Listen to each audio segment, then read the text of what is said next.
conversar sobre as capacidades físicas, conceito, adaptações e métodos de treino. Aula esta que está sendo avaliada no Processo Seletivo Simplificado de 2025. Eu sou o professor Marcelo Silva e tenho graduação em Educação Física pela Universidade Estadual de Goiás, especialização em Fisiologia do Exercício pela Gama Filho, mestrado e doutorado em Ciências da Saúde pela Universidade Federal de Goiás. Antes de darmos início, propriamente dito, às valências físicas, nós devemos levar em consideração alguns aspectos. Dentre eles, a melhora das valências físicas se dá por meio do treinamento físico, evidentemente com a fuga do sedentarismo. E concomitantemente a isso, nós temos a terapia, nós temos dentro do exercício uma terapia não farmacológica para 26 doenças crônicas não transmissíveis, de acordo com Pedersen e colaboradores. Além disso, a melhora destas valências ou dessas qualidades físicas pode me proporcionar melhores resultados ou um desempenho esportivo acima daqueles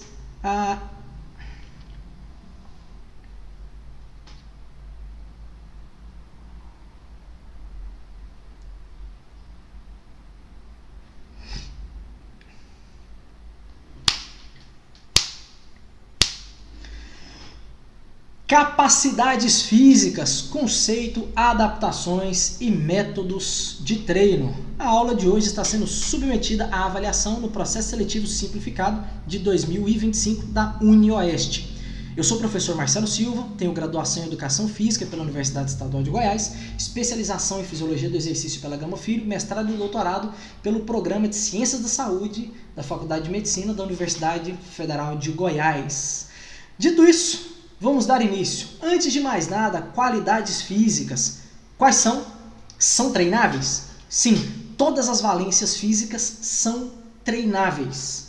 Segundo ponto, com o treinamento dessas respectivas valências físicas, você pode se aproximar e galgar sucesso no desempenho esportivo. E vale ressaltar que mesmo que o desempenho e a expertise, a melhora da performance não seja, ou na verdade a excelência da performance não seja atingida, você tem, no pior dos cenários, a melhora da qualidade de vida, a redução do risco de mortalidade e, dentro do exercício, a terapia não farmacológica para até 26 doenças crônicas não transmissíveis, de acordo com Pedersen e colaboradores. E quais são estas valências? Quais são esses atributos treináveis? Temos aqui força, resistência, velocidade, agilidade, coordenação, flexibilidade e equilíbrio.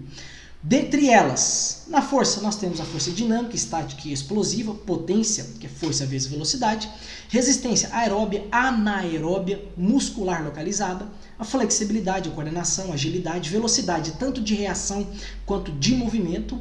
Nós podemos detectar a velocidade de reação dos indivíduos em uma prova de natação, por exemplo, mediante a largada. O indivíduo precisa ouvir a largada antes de reagir com a maior velocidade possível àquele dado sinal, àquele dado momento sonoro. Temos equilíbrio dinâmico, estático e recuperado. São esses aqui as valências e algumas das características de algumas das subdivisões inerentes a cada uma delas. O que é força muscular? Bom, é uma grandeza física, trazendo para o lado da física, a força muscular é força, ou massa no caso, vezes a aceleração. Você pode medir a força muscular via aumento da massa mobilizada ou levantada pelo indivíduo, ou o aumento da velocidade de execução de movimento com a mesma massa. E o conceito, de acordo com Kramer e colaboradores, é quantidade de tensão que um grupo, ou um músculo ou grupo muscular, pode gerar em um padrão específico de movimento em uma determinada velocidade.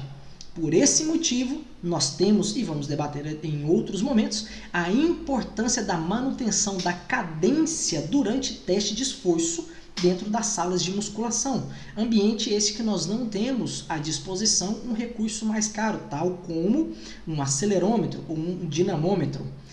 Outro aspecto, 60 anos atrás, da época dessa lambretinha aqui, 1955 na verdade, mais de 60 anos, nós tivemos uma revisão sugerindo que houvesse uma relação entre força e massa muscular. Ou seja, é algo absurdamente atrasado do ponto de vista da literatura. Até mesmo porque em 79 Moritani e De Vries já trouxeram à luz que os fatores inerentes à força e massa muscular, apesar de serem conquistados com a mesma tarefa, treinamento de força, por exemplo, são por mecanismos distintos.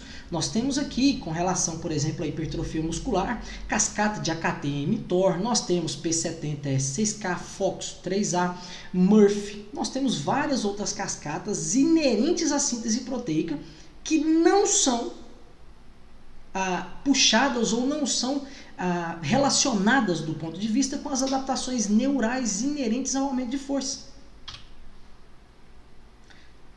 Que são estes. Dentro das adaptações, ou uma divisão de adaptação neural, nós temos adaptação intramuscular e intermuscular. As adaptações intramusculares, elas acontecem dentro de um dado músculo, evidentemente com todos os músculos do seu corpo, isso aqui tende a acontecer. Contudo, quando se fala intramuscular, nós estamos nos referindo a uma dada adaptação que ocorre em um músculo independente daqueles outros que executam ou que performam o mesmo movimento. São essas as adaptações: aumento do tamanho e de número de unidades motoras recrutadas. Unidade motora se refere ao neurônio motor alfa e todas as fibras musculares que este, por sua vez, inervam. Nós temos aumento da frequência de potenciais de ação. Há na literatura evidência, por exemplo, de Martinez e Valdez, sugerindo, ou na verdade apresentando como desfecho de apenas 6 sessões de treinamento intervalado, testes feitos por rastreamento de unidade motora com eletromiografia de alta densidade, aumento da frequência, da quantidade de pulsos por segundo em unidades motoras de alto limiar. Temos também aumento da sincronização dessas respectivas unidades, uma certa inibição do órgão tendinoso de Golgi, aumento da sensibilidade de fuso muscular. O fuso muscular, quando você vai alongando forçadamente um determinado músculo, o fuso muscular sinaliza para reduzir a atividade dos músculos antagonistas, aumentando e aumenta, no caso, a tensão imposta ao músculo que está sendo passivamente alongado. Além de aumento da quantidade de acetilcolina na placa motora terminal, neurotransmissor. Além de as adaptações intra, nós temos as adaptações intermusculares. Dentre elas, menor ativação dos músculos antagonistas, além de o aumento da coordenação, no caso, dos músculos agonistas e estabilizadores. Então, durante a realização de um supino, por exemplo, você melhora o recrutamento, melhora o padrão de movimento entre peitoral, deltoide e tríceps, por exemplo, reduzindo a atividade de deltoide posterior, trapézio medial e bíceps, braquial e braquiorradial, além do braquial, que são flexores de cotovelo, antagonistas ao tríceps, por exemplo. Quais são os fatores que podem interferir na magnitude da geração de força? Idade, estado psicossocial, indivíduos, em caso depressivo, estimulados ou não, podem ter afetadas a capacidade de geração de força, até mesmo pelo aspecto de estímulo mesmo. Sexo, homem versus mulheres. Saúde, o indivíduo doente tende a ter menor capacidade de geração de força. Indivíduo lesionado. Algias, aí nós temos fibromialgia, ciatalgia, braquialgia. Estado de treinamento, indivíduo treinado ou destreinado. Status nutricional, jejum ou bem alimentado, ou mal alimentado, no caso o indivíduo come, mas come mal, come coisa errada. Conhecimento prévio do esforço, o indivíduo sabe a tarefa que ele vai fazer, ele tem técnica apurada daquele respectivo movimento. Além de medidas antropométricas, vale ressaltar que se eu tenho 2 indivíduos, supondo que o músculo dos 2 tenha a mesma capacidade de geração de torque, aquele indivíduo que tem um braço, ou na verdade as alavancas menores, tendem a levantar mais peso, a despeito da força muscular ser a mesma de outro indivíduo. E fadiga. Tá? Então nós temos isso aqui interferindo na capacidade de geração de força. Manifestação ou formas de medir a força. Nós temos, por RML, maior quantidade de repetições em um dado percentual de repetição máxima, a 70% de uma repetição máxima, maior número de repetições. Temos dinamometria isocinética, repetições máximas para força dinâmica, dinamometria isocinética novamente, acelerômetro. Temos aqui mid-tide pull, dinamometria isométrica e a força explosiva potência. Mais uma vez, temos o dinamômetro, temos acelerômetro, temos plataforma de força. Todas essas aqui são maneiras de se mensurar a manifestação de força de um indivíduo. Dentre elas, RML, força dinâmica, força estática e força explosiva. Partindo para a segunda valência física, temos aqui a resistência. Tá? Dentre elas, o que seria resistência? É a capacidade que um organismo tem de resistir à fadiga, mantendo o padrão de rendimento, ou seja, preservando a funcionalidade específica em níveis elevados de performance. Se eu pego uma tarefa tal como a maratona, alguns indivíduos falam assim, a maratona é uma prova de resistência. Só que se você for avaliar a questão do conceito de resistência, evidentemente que a resistência muscular ou a resistência, ela interfere diretamente no seu sucesso na prova de maratona. Contudo, se levarmos em consideração o aspecto físico da prova, onde nós temos ponto A, ponto B, essa distância entre eles é fixa e você precisa performar e percorrer essa distância no menor tempo possível, você só consegue percorrer uma determinada distância no menor tempo possível à medida que você aumenta a velocidade. Mas para aumentar e manter uma velocidade elevada em uma prova tão longa quanto a maratona, evidentemente nós temos a necessidade da valência da resistência, correto? Dentre elas, a abrangência da resistência. Nós temos a anaeróbia, aí nós temos a lática, ATP-CP, via enzima adenilato quinase, ou creatina quinase, perdoe. Temos ADP, onde a adenilato quinase ela acaba mediando o fornecimento, a quebra de um ADP, fornecimento de um ADP para outro ADP. Temos então a síntese de um ATP e uma molécula de AMP. Adiante vamos falar sobre ela. Temos ainda anaeróbio lático. Não há presença, não há participação do oxigênio naquela reação de produção de ATP, contudo, há o aumento da concentração de lactato. Não significa que nas outras você não produza, significa que nas outras não há o acúmulo. A concentração de lactato não sobe da mesma forma que essa a lática, no caso que a lática. Temos ainda a aeróbia glicolítica e lipolítica, são duas distintas. Exemplos aqui, o indivíduo que faz levantamento olímpico, arremessos, saltos, triplo, salto comum, salto em altura, salto com vara. Lática, o maior exemplo, o exemplo mais clássico que nós temos de anaeróbio lático é a própria sessão de treinamento de musculação. Aeróbio lipolítico, aquela caminhada com o dogzinho, lavar a vasilha. Então, nós temos longa duração e baixíssima intensidade, assim como nós temos aeróbio glicolítico.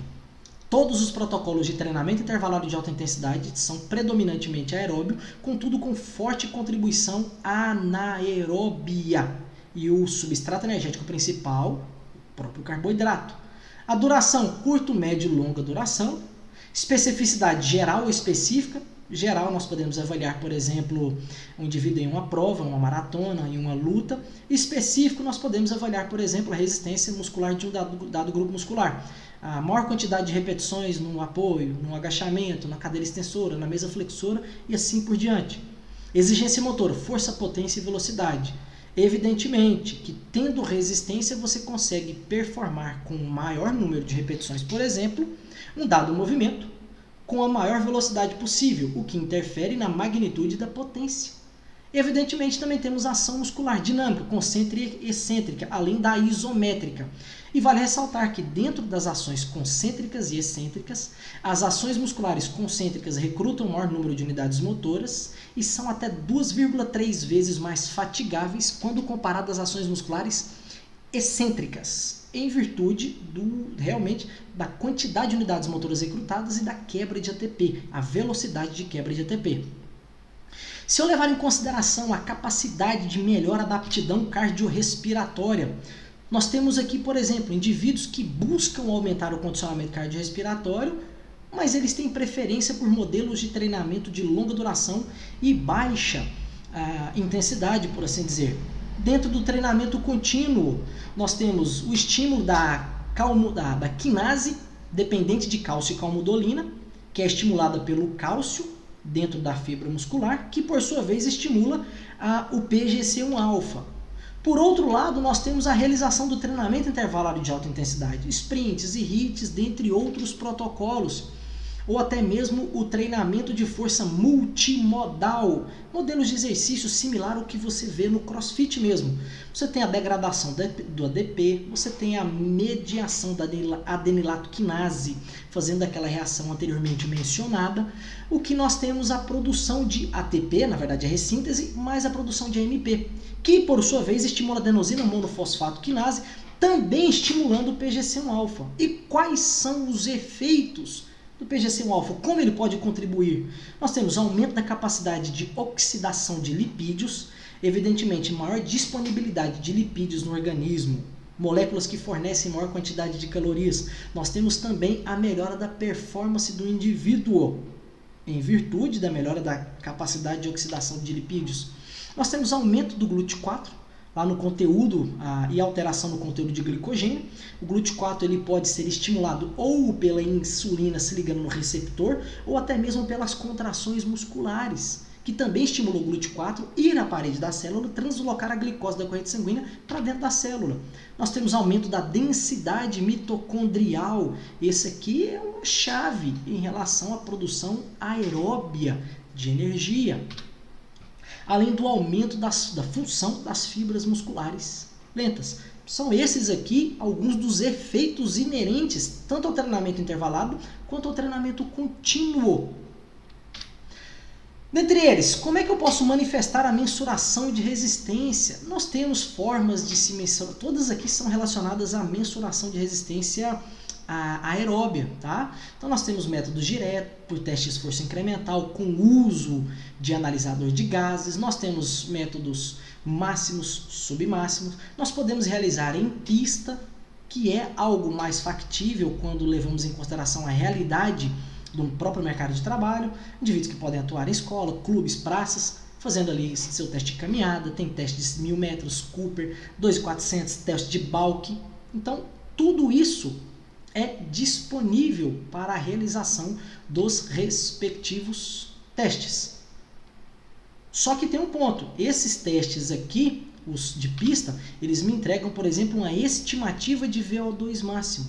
E eu poderia, por exemplo, pelo talk test, conseguir inclusive avaliar limiares ventilatórios ou estimar limiares ventilatórios, o que tem sim uma relação mais forte em relação ao sucesso esportivo. O VO2 máximo é um importantíssimo marcador de saúde, mas não necessariamente ele é o fator determinante na taxa ou no sucesso do seu esporte. Nós temos, por exemplo, intensidade fixa e comportamento da frequência cardíaca. Você coloca o indivíduo para poder, por exemplo, correr a um determinado pace, por uma determinada duração, e avaliar o comportamento médio da frequência cardíaca, havendo a redução da frequência cardíaca média para o mesmo pace, ou para o mesmo ritmo, nós temos aí a possibilidade, ou nós podemos inferir a melhora do condicionamento cardiorrespiratório. Tá? O OBLA seria, por exemplo, a avaliação da intensidade relacionada ao Onset Blood Lactate Accumulation.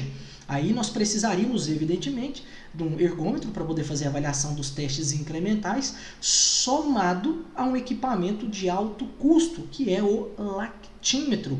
Evidentemente, eu aumentando a velocidade relativa ao Onset Blood Lactate Accumulation, eu posso dizer que o indivíduo atrasou ou conseguiu performar uma intensidade mais alta com menor participação com menor participação do metabolismo anaeróbio. E evidentemente que nós estamos deixando bem claro, não há exclusividade. Essa tarefa é só aeróbia ou só anaeróbia. Temos aqui agora para avaliação e mensuração de resistência a parte muscular. Teste de abdominal de 1 minuto, teste de 1 minuto de apoio, prancha, maior número de repetições possíveis para um dado percentual de repetição máxima, barra fixa, e nós podemos escolher exercícios até mesmo dentro da sala de musculação, tornando assim essa forma de mensuração relativamente fácil no quesito de disponibilidade de recurso material e da possibilidade de realização. O que seria ou o que é flexibilidade? Nós temos como conceito a flexibilidade, ela é a execução voluntária de um dado movimento em amplitude angular máxima, amplitude de movimento, ou ADM ali embaixo, a sigla, por uma articulação ou conjunto de articulações dentro dos limites fisiológicos sem provocar lesão. Até mesmo porque nós podemos pegar um indivíduo com baixa flexibilidade e impor a ele uma abertura total. Evidentemente que seria apenas essa vez que ele faria esse movimento. Em contrapartida, quanto maior a flexibilidade que o indivíduo possui, maior é a amplitude de movimento, que tem relação, por exemplo, com a, entre aspas, mobilidade articular. E vale ressaltar que os indivíduos, às vezes, são pegos dentro das academias falando que estão treinando mobilidade quando nós temos, por exemplo, um aspecto, quando eu falo de articulação, nós temos estruturas duras, relação entre concavidade e convexidade de um segmento ósseo ao outro. Não tem como nós mudarmos a mobilidade articular sem que haja o treinamento da flexibilidade muscular. Então, é um treinamento de flexibilidade, não de mobilidade. Então, o que é a amplitude de movimento? É o ângulo pelo qual uma articulação se move a partir do repouso, ou posição anatômica no caso, às extremidades do seu movimento em qualquer direção. Abdução, flexão de quadril com extensão de joelhos, avaliando, por exemplo, flexionamento ou flexibilidade dos isquiotibiais. Nós temos relação ao tipo de articulação, que são fatores intervenientes, a mobilidade articular. Nós temos, por exemplo, a possibilidade de o indivíduo ter ou não ter frouxidão ligamentar, menor relação côncavo-convexo, o que pode permitir maiores amplitudes, contudo, nestes casos, estou me referindo a alta amplitude de movimento em razão de um quadro patológico. Propriedades do tecido muscular. Temos aqui componentes plásticos, elásticos e inextensíveis, proprioceptores, dentre eles órgão tendinoso de Golgi, fuso muscular, além da origem e inserção do músculo, evidentemente interferindo na dinâmica no caso da flexibilidade e insuficiência passiva. Haja vista que a insuficiência ativa tem relação com a realização de um determinado movimento, que o músculo faz um movimento, mas ele não tem capacidade de ser o agente principal, promotor daquele movimento. Exemplo disso, fazer flexão plantar da panturrilha sentado, joelho flexionado, coloca os gêmeos em insuficiência ativa. Em contrapartida, quando você tenta pegar lá na ponta do pé, chega um determinado momento em que você não consegue mais realizar, não consegue aproximar mais do seu pé ou do destino, nós temos no caso ali os isquiotibiais em insuficiência passiva, alongados o suficiente para não permitir maiores amplitudes de movimento. Fatores intervenientes, temos idade, sexo, homens versus mulheres, individualidade de cada um. Temos o aspecto da respiração, evidentemente, que durante a realização do flexi test, por exemplo, do sentar e alcançar lá no banco de Wells, você pede para o indivíduo encher a caixa torácica e soltar o ar enquanto ele tenta atingir a maior distância possível. Temos a hora do dia, evidentemente que um ambiente um pouco mais quente pode permitir melhores amplitudes de movimento. Temperatura corporal, por isso é importante a realização de um aquecimento, nada de treinamento extenuante antes do trabalho de flexibilidade. Tá? Haja vista que a fadiga pode prejudicar na velocidade de ação dos mecanismos protetores, no caso da flexibilidade, o fuso muscular. O relaxamento, exercício e aquecimento do caso, o volume muscular, nós temos aí fisiculturistas que não conseguem performar uma dada amplitude, mas não pela baixa capacidade de flexibilidade muscular, e sim muitas vezes pelo volume muscular, além do estado de condicionamento. Se você pega, eu por exemplo, tenho um baixíssimo condicionamento no que se refere à flexibilidade. Em contrapartida, nós temos ginastas que performam o alongamento com amplitude muito maior do que eu faria um flexionamento. Com relação à flexibilidade e à classificação, como é que eu posso mensurar a flexibilidade? Temos ali flexi-test, são várias articulações envolvidas individualmente durante os testes, sentar e alcançar, banco de Wells, goniômetro, que é avaliar quantitativamente o movimento angular de cada articulação. Agora vem, eu preciso realizar o treinamento de flexibilidade isoladamente para poder conseguir melhorar a amplitude de movimento? A resposta é não. Evidentemente que não estou me referindo agora à amplitude de movimento por atletas profissionais, ginastas, por exemplo.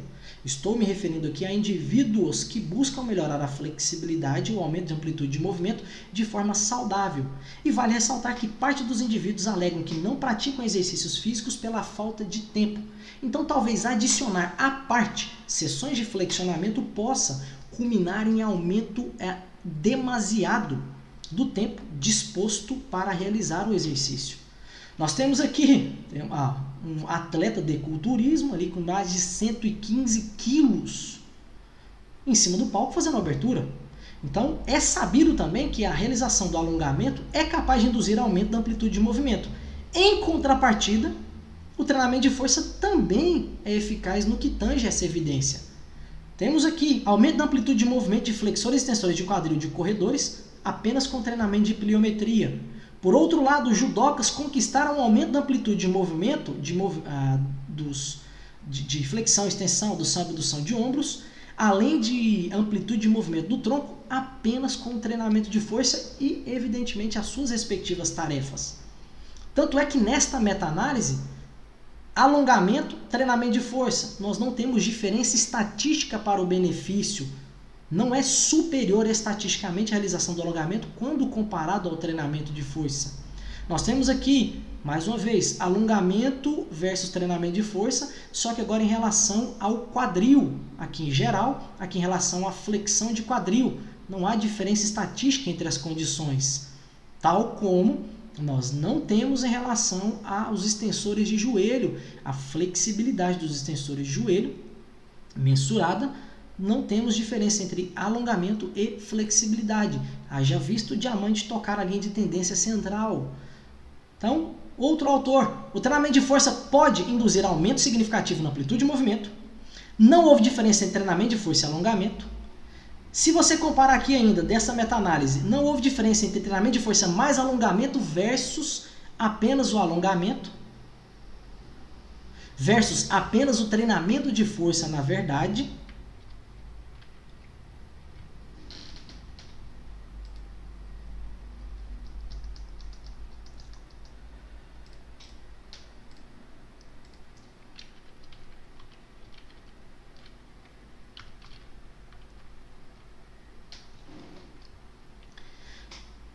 Tanto indivíduos fisicamente ativos quanto indivíduos treinados. Então não há a necessidade da adição do trabalho de alongamento após ou até mesmo antes do treinamento de força. Com o próprio treinamento de força, eu sou capaz de galgar amplitudes de movimento maior quando comparado ao momento baseline, ao momento pré.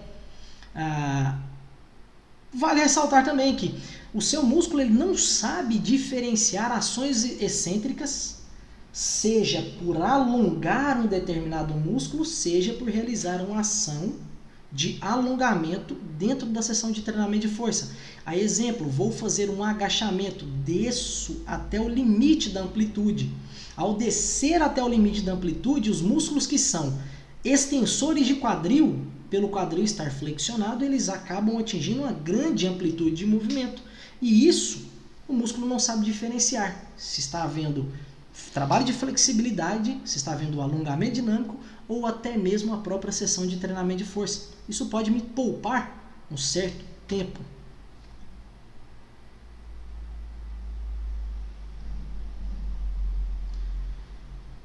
E finalizando essa parte, o alongamento é utilizado por muitos praticantes, evidentemente como uma forma de relaxamento. Aí, neste ponto, o treinamento de força já não se faz interessante. Haja visto o objetivo. Se o objetivo principal for o aumento da flexibilidade, nós não temos a necessidade da realização de trabalhos específicos ou à parte. Em contrapartida, se o objetivo for o relaxamento, já entra bem-vindo o alongamento. E por último, mas não menos importante, há a necessidade de um melhor controle em relação a treinamento de força e treinamento específico de flexibilidade para saber qual realmente é a magnitude do implemento de amplitude de movimento nas duas situações.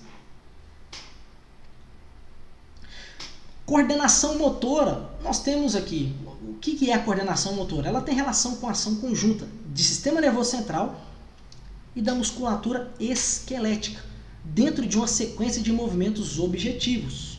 Tá? Então, quanto mais econômico, na verdade, quanto melhor a coordenação de um indivíduo, mais econômico tende a ser aquele respectivo movimento. Tende a ser mais simples e, com isso, dar mais fluidez à tarefa, poupando desta forma energia. Então, se nós somarmos o aumento da aptidão cardiorrespiratória, nós temos melhor possibilidade de execução de movimento, mesmo que a coordenação não aumentasse. Segundo, o aumento de força inerente à prática de exercícios físicos também faz com que determinada tarefa se torne mais fácil.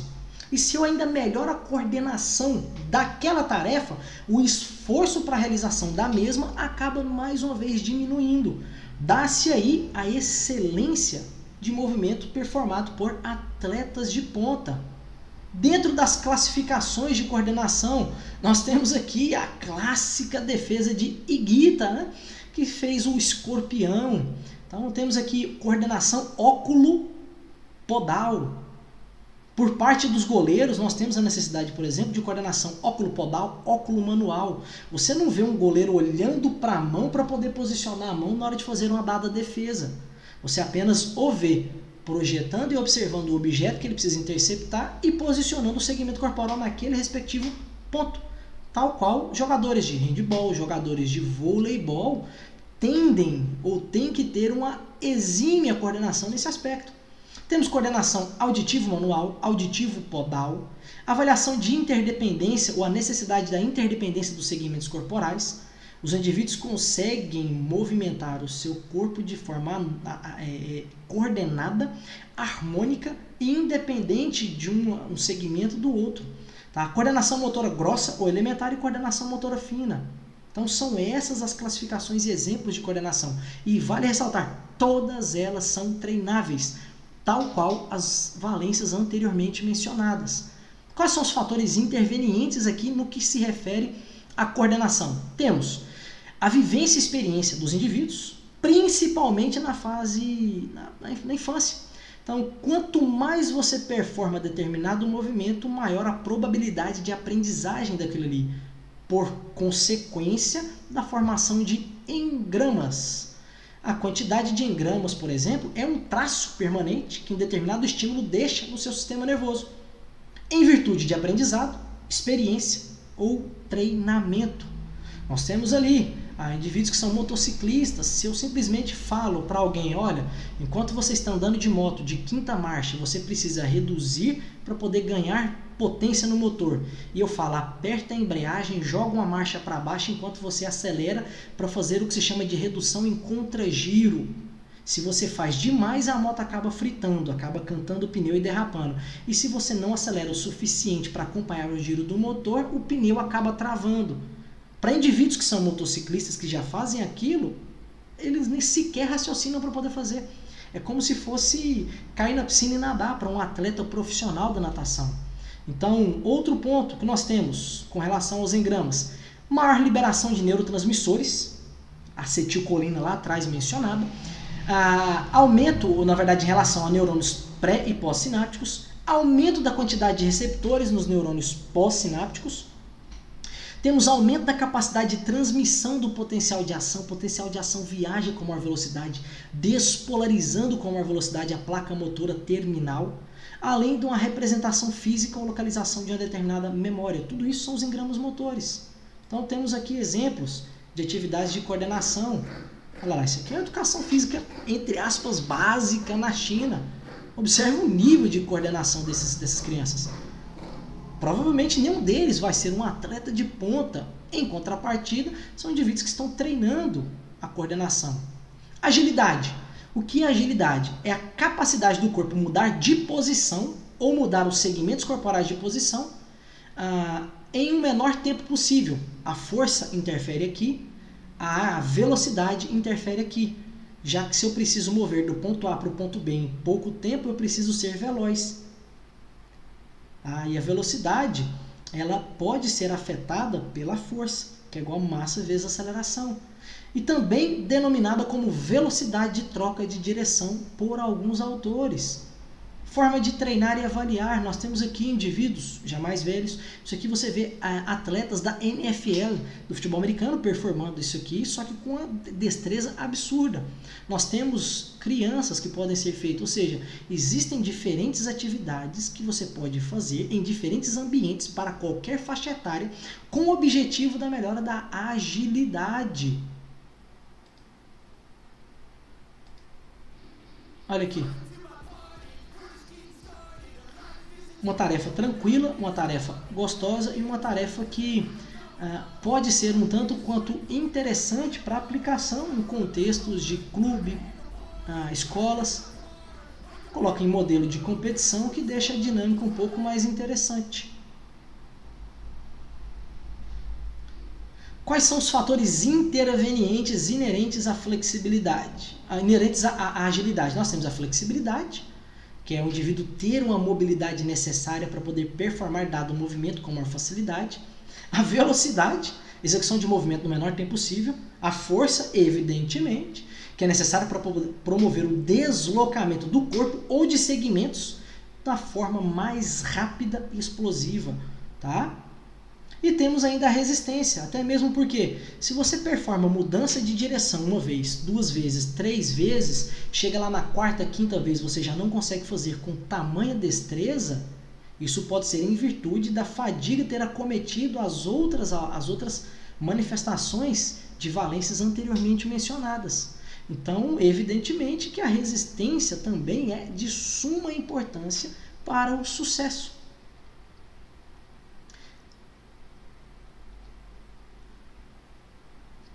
Com relação à velocidade, ela por sua vez interfere na agilidade, como anteriormente mencionado. Ela é uma qualidade física que promove ou possibilita realizar a ação no menor tempo possível. Também não parece agilidade?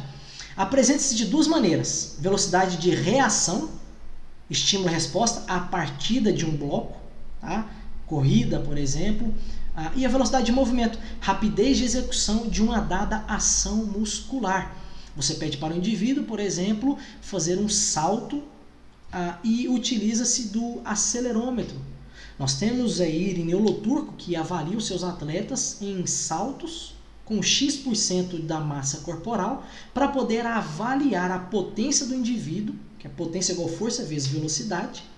A força é teoricamente a mesma, haja vista que o peso que o indivíduo levanta é o mesmo, então ele acaba mobilizando a mesma carga e realiza o movimento com a maior velocidade possível. Então se avalia, no caso, a potência do atleta em virtude da alteração da velocidade de movimento. Quais são os fatores determinantes aqui? Condição, sistema nervoso central, sinapse, engrama motor, arco reflexo, aqui no caso de velocidade de reação, tá? Especialmente quando eu falo de ações ou de arco reflexo simples. Aí eu tenho aqui, por exemplo, o órgão tendinoso de Golgi. Por isso que falei anteriormente que a fadiga pode prejudicar isso aqui. O indivíduo fadigado, o potencial de disparo do sistema nervoso central à placa motora terminal acaba diminuindo. Redução da velocidade de despolarização da placa motora terminal, de acordo com Fitts e colaboradores em 1994 já mostraram isso. Inclusive, você consegue avaliar a fadiga de um indivíduo mediante a perda da velocidade da realização de determinada tarefa. Você pede para o indivíduo fazer um sprint na bicicleta, por exemplo, você nota a redução significativa da quantidade de rotações por minuto em virtude da fadiga muscular, que tem relação com a redução da capacidade de recrutamento de unidades motoras de alto limiar. Tipo de unidade motora. Evidentemente, unidades motoras do tipo 2A, 2B tendem a ser mais rápidas ou são mais rápidas em relação à velocidade de movimento quando comparado a unidades motoras do tipo 1, que são mais resistentes à fadiga, melhores solicitadas ou melhores aproveitadas, entre aspas, em tarefas de coordenação motora fina, escrita, por exemplo, que quando comparado a movimentos mais grossos. Temos dimensões corporais, aspectos biomecânicos. Evidentemente que atletas de 2 metros de estatura tendem a performar ou mudar ou fazer movimentos com menor velocidade, do que indivíduos um pouco mais baixos, estatura menor. Evidentemente que nós temos aí atletas de vôlei, de basquete que vão fortemente contra isso aí. E a força muscular. Força é igual a massa vezes a aceleração. E a força interfere diretamente na magnitude da velocidade.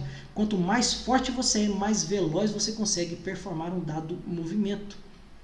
E por último, mas não menos importante, temos aqui o equilíbrio, que é a capacidade de manter o corpo ou segmentos em uma determinada posição, reagindo a agentes externos.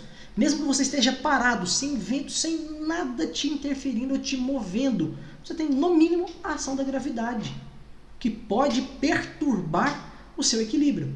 Equilíbrio estático, capacidade de se manter parado. Equilíbrio dinâmico, você está andando, por exemplo, tentando se equilibrar em cima de um meio fio. Desequilibrou, quando você desequilibra, você vai lá, move o corpo todinho para poder voltar para a posição inicial. Equilíbrio recuperado. Propriocepção, relação à questão também de sentido sinestésico. Entendimento de localização dos segmentos corporais. Percepção espaço-temporal, aonde o seu corpo está em cada movimento, em cada ponto, tá? E condições também relacionadas ao sistema nervoso central. Mensagens para casa. Uma delas, não há em uma determinada tarefa a manifestação de apenas uma valência física. Ou seja, se eu peço para o indivíduo correr o mais rápido possível, eu consigo avaliar a manifestação de cara na saída, a questão de velocidade de reação, uma aldeia largada, a força do indivíduo de executar o movimento o mais rápido possível e a resistência de tentar manter a velocidade o mais rápido possível. E evidentemente que se eu estiver falando de uma corrida de 400 metros, onde ele precisa fazer a curva na pista, na própria coordenação de mover os segmentos corporais de forma a conseguir performar aquela curva da melhor forma possível, sem abrir demais, sem queimar a raia interna e sem perder tempo deslocando para fora, por exemplo, aumentando também a distância percorrida. Temos aqui, todas as valências físicas são treináveis, todas, não há exceção. É óbvio também que eu não estou dizendo que você atingirá a excelência em todas na mesma proporção, contudo, todas são treináveis, é possível melhorar cada uma delas. E por último, mas não menos importante, é possível que você atinja um sucesso esportivo sem a excelência em todas as valências físicas.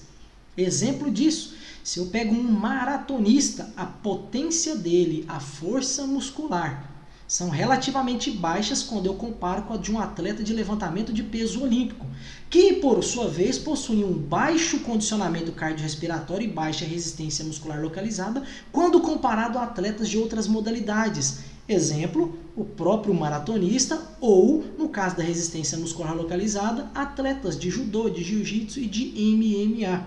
Dito isso, eu agradeço e sucesso para nós!